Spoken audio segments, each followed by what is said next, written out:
Good day mga ko, it's your boy Joel's Motovlog. For today's video, paano nga ba magpakargo ng motor sa Tugo, Manila to Mindanao. Let's go! So ang una mong gagawin mga ko kailangan mag-prepare ka muna ng Xerox copy ng ORCR mo at meron kang dalawang valid ID. Tapos kailangan mas maaga kang pumunta doon. Siguro pwede ng mga 6 AM or 7 kasi mahabang pila at napakatagal. At syempre hanapin mo ang North Harbor, Zaragoza Gate 2. Okay? Pasok mo sa loob, magsabi ka lang sa guard na magpapakargo ka ng motor. Tapos ituturo sa iyo kung saan ka magpa-park. Kung naka-park ka na, bago mo iwan yung motor mo, picture mo na yung plate number ng motor mo. Tapos punta ka na sa office ng Tugo. Pasok mo doon, may makikita kang security guard.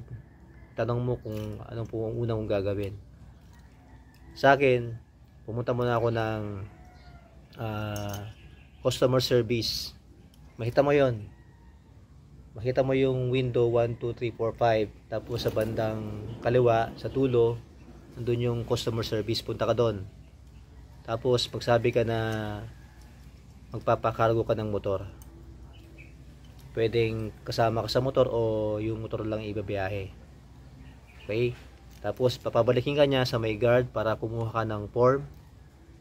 Ito. Yan, yung form na yan. Pipilapan mo yan dun sa may table. So may mga guide naman dun kung ano yung lalagay mo dun sa form na yon. Pag napilapan mo na, punta ka ulit sa guard at sabihin ng guard, punta ka ulit sa customer service. Pag akit mo sa customer service, bibigyan mo doon, tapos bigla silang susulatan nila yung form na binigay sa iyo. Tapos pagbalik sa iyo ng form, pupunta ka ulit sa security guard. Then sabihin ng security guard, upo ka muna sa may mesa, antayin mo yung magsusukat ng iyong motor. Pag nasukatan na yung motor mo, balik ka ulit sa guard, then pila ka na. Pag pumila ka ng ganyan, habaan mo na yung pasensya dahil napakatagal. Dapat meron kang baon na biskwit at tubig. Yun lang. Kung abutan ka naman ng tanghali, sabihin mo lang sa guard na kakain ka lang muna. Ayun. Kung magbabayad ka na, lagi doon sa window 5 sa may dulo. Okay? Kung nakaharap ka dyan, sa may bandang kanan mo, doon yung window 5. Doon magbabayad. Pag nabutan ka ng mga 6 PM, kasi magpapalitan sila magpapalitan ng mga kahera, mga encoder, saka yung guard, mag-switch na sila. Pag nagpalit na silang ganyan, tanungin mo yung guard kung saan ang pila ng pagbabayad. Kasi minsan, ako, inabot po ako ng 8 hours. Lalong tumagal po kasi dahil nung nag-aantay po ako doon sa window 5, tapos 6 PM na pala, nag-change na pala ng window kung saan magbabayad. Ayun, tuloy yung mga nakasunod sa akin na dalawa, napalipat ako dun sa kanila. Ako yung naging pangatlo. Yun lang. Kaya kailangan dapat nagtatanong ka sa guard kung saan po yung next window para magbayad. Pag mga 6 PM na. Kapag nakapagbayad ka na, syempre papakita nung encoder kung tama ba yung mga information na sinulat mo.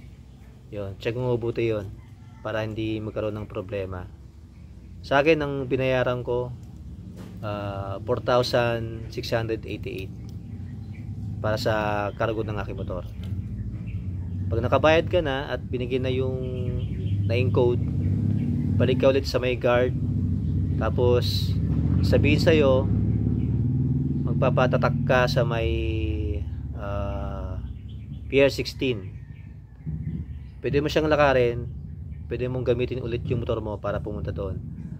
Kung lalabas ka ng gate sa bandang kaliwa, doon sa kaliwa, lagpas pa ng ng arriving ng mga pasahero, Diretso mo lang yon kung maglalakad ka.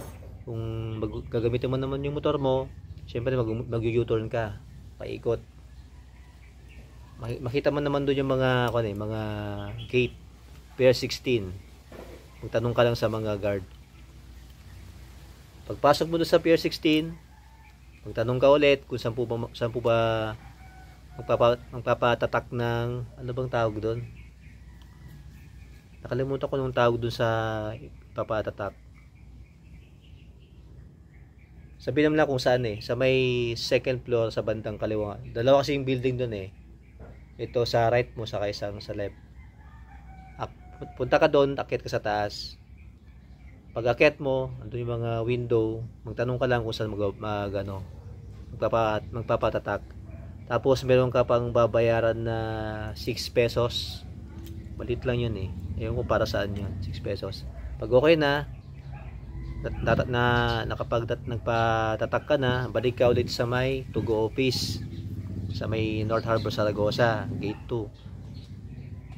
Ibalik mo doon, ipakita mo sa guard na okay na, tapos sabihin sa'yo kumuha ka ng gate pass. Yung gate pass sa kabilang gate lang yon, sa may arriving area arriving area ng mga pasahero. Pumunta ka doon, pwede mong lakarin lang, tapos may mga guard doon, sabihin mo 10 yung pwedeng kumuha ng gate pass, itutulong nila kung saan. Kapag nakakuha ka na ng gate pass, balik ka ulit sa guard doon sa Tugo. Tapos sasabihin ng guard na pupunta ka sa may receiving area yata yun. Kasi paglabas mo doon paglabas mo sa office, makita mo yung may isa pang gate sa may bandang kanan na papasok, may guard doon. Pero bago ka pumasok doon, kailangan may naka-vest ka bibigyan ka ng vest na naka neon green yata yun Tapos mag-iwan ka ng ID, valid ID. Okay? Sa dalawang form na binigay sa'yo, yung naka-highlight, merong naka-highlight na pangalan mo at yung consignee pala, sa'yo yon, form mo yon. Tapos yung isang form na binigay sa'yo, naka-encode, ibibigay mo dun sa mag-receive ng motor.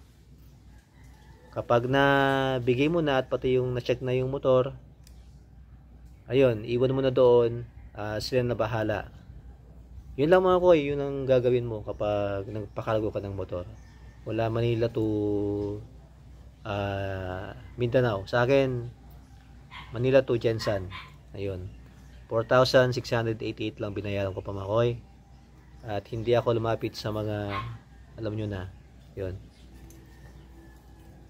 Yung na-receive ko na yung motor, kung napanood yung isang video ko, hindi po siya parang hindi siya naka-box, wala siyang kahoy.